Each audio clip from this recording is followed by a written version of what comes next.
Does God want us to do something like stop drinking or stop doing drugs or just consuming something that hurts us, that doesn't necessarily hurt other people?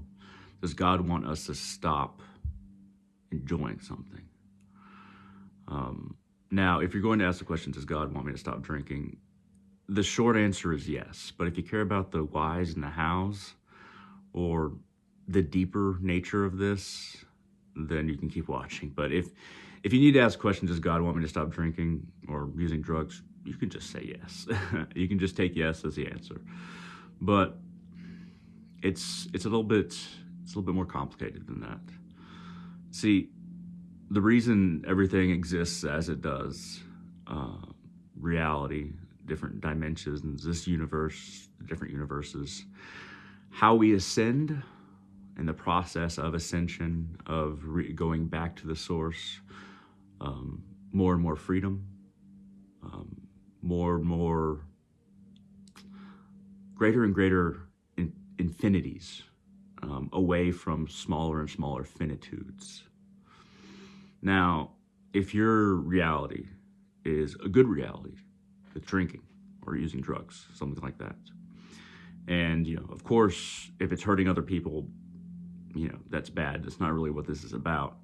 But if it seems okay in your reality and it seems to be working for you, you seem fairly happy. If you look deeper, you realize that you're not actually satisfied with life.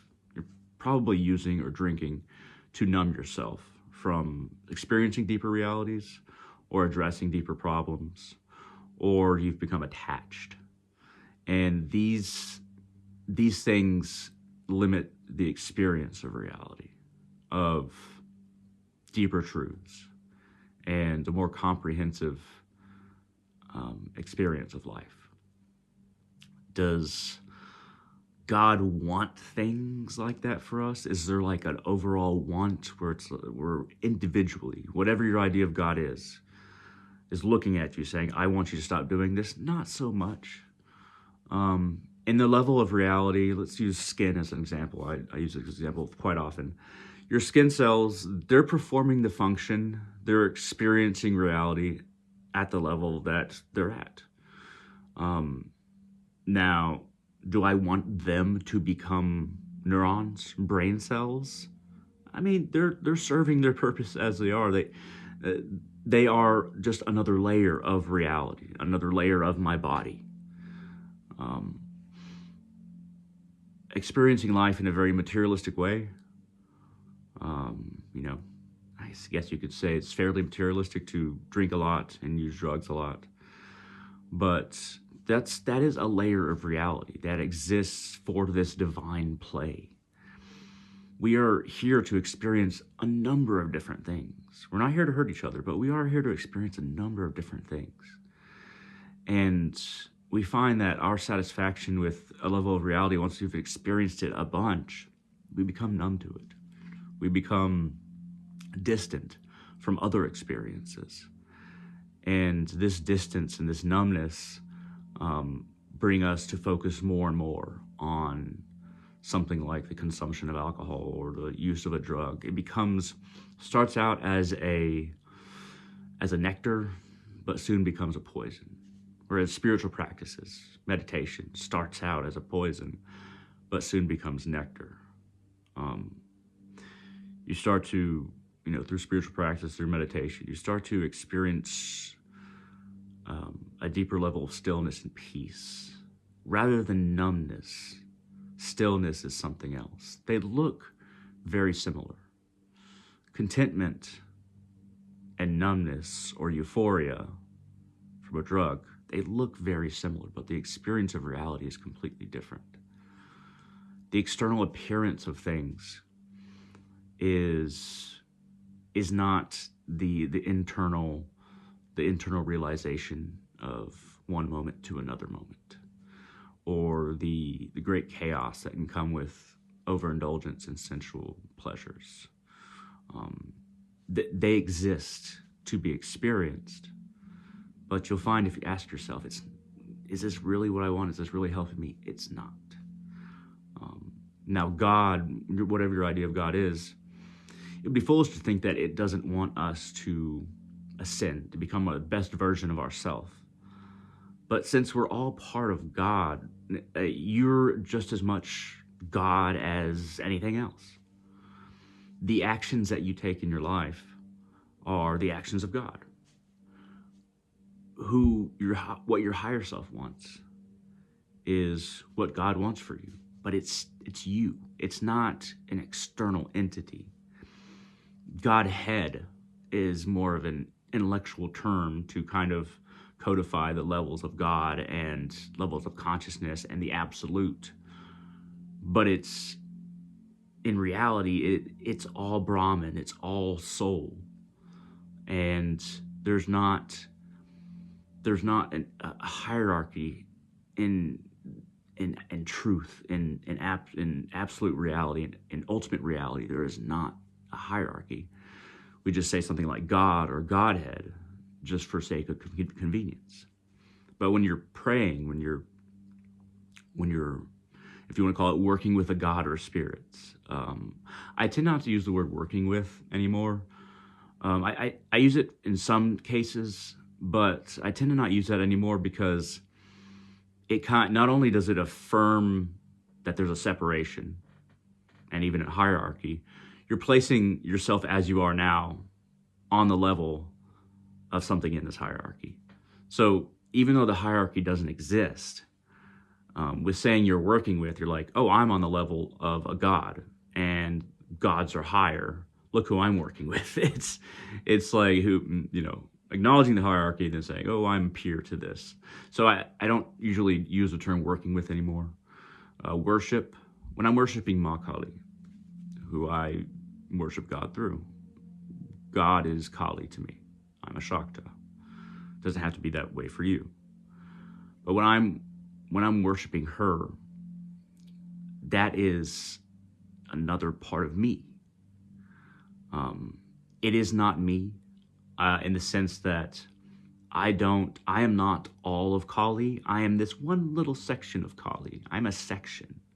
Like this fingernail is not the finger, it is not the hand, it is not the body. It is a section.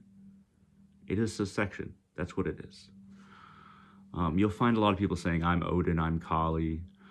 And they're usually saying that to be edgy, or they don't really understand. If they believe in Vedanta, if they believe everything is one, they're acknowledging a hierarchy in a very strange way because they're assuming that they're all of that rather than just a section of that. But I'm getting away from my point. When I'm worshiping Ma Kali, I'm worshiping a part of myself, but a part of this game is a section of Kali that is me. You don't have to call God Kali, but I do. Is me. The favorite game of God is worship. And us being individual sections of God, the game is to revere something as if it is separate, while deep down knowing it isn't. But showing homage, showing respect, the process of piety, the process of respect, the process of worship, the process of puja and spiritual practices dedicated to gods and goddesses and spirits and various beings. This is a process of attunement, of becoming. You're tuning your individual ray of light to that spectrum, that grander spectrum that includes all the various, the intensity that you're looking for. We are a part of that, of that which we worship. But we're not in it in its entirety. And something interesting about Vedantic thought, Advaita Vedanta, and even Shaivite thought, maybe even some Buddhist thought, is that maybe mainly Shaivite and Vedanta, but is that it's not so much that we're actually separate. It's not so much a process of ascension, it's an acknowledgement of what you already are. And the illusion itself disappears when realization occurs. Just as darkness is gone when a light appears, the delusion, the illusion, the Maya disappears once realization happens. And realization doesn't just happen through acknowledgement, it happens through true realization. And working towards realization, while it can be instantaneous like a thunderbolt, it's a process. That process is puja, that process is worship, that process is piety, that process is humility, that process is serving others. You are affirming the process and you are becoming one, removing those layers of illusion when we serve others, when we worship our various gods, goddesses, and God, Brahman, Atman. Atman being, the individualized soul, but still soul. Brahman being the ultimate reality of soul.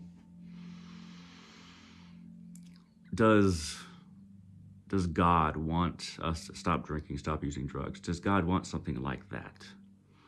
The real question is, do you want something like that? What do you really want?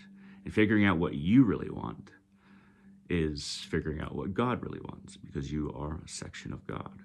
You are God in essence. That doesn't mean that you are God alone, or that only you are Kali, or only I am Kali. When we can all be in a room and say, I am Kali, and I'll be correct. And we must always be careful of kind of acknowledging a hierarchy and saying that we have realized that I've realized I'm Kali, so I am Kali. And that's where ego creeps in. We must find a way that individualized assumptions about what God wants isn't really the question we're asking. We're asking what is best for us, what is going to increase our ascension, increase our enlightenment, increase our realization, and make us fuller and fuller, less and less finite.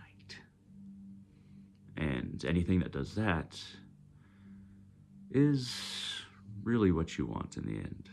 And so it's what God wants. At any rate, like this video. This was too much of a rant, I apologize. And feel free to leave a comment. Feel free to share this video wherever you like. At any rate, thank you very much for watching, and hope all of you have a wonderful day.